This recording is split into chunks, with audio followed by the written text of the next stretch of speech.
Now, you've heard of potentially heard of ions in the air, in the atmosphere, and there's positive and negative ions.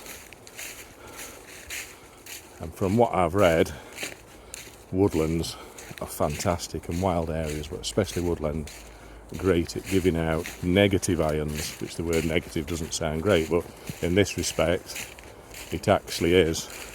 And negative ions are what the brain and the body needs to regenerate through sleep and other aspects, but this is another way of getting it. Fresh air, the oxygen that's given off as well, whereas conversely the carbon dioxide and poison from motor vehicles in towns and the lack of negative ions from plants actually means there's a lot more positive ions in the air in cities and towns. So actually the human need to get out into nature for its own longevity and health. Science is telling me and telling you that this is what we need. Yes, and access isn't always the same for everybody, I'm aware of that. And of course, like I always say at Rooting for the Planet, if you don't believe me, go and look it up. My favourite saying.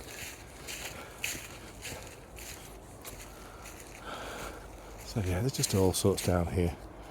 But I do like it that there's an awful lot of oak. I love supposedly a cecil or a sessile oak is an indicator as well of old woodland. I don't know enough about oak trees to know whether these are... There's a number of varieties of oak tree. They're different to the European oak, I believe. But again, the more I spend and the more time I have, the more I'll find out. But as usual, you drop me some comments, please, if you know. Just let me know. So birch and oak down this bottom end, and a few sycamore. That's a sycamore there. Sure what that one is there. I think it's a little beech trying to cling on to life. I don't know what. Yeah, it is. I think. Doesn't look like it's doing very well. Little beech.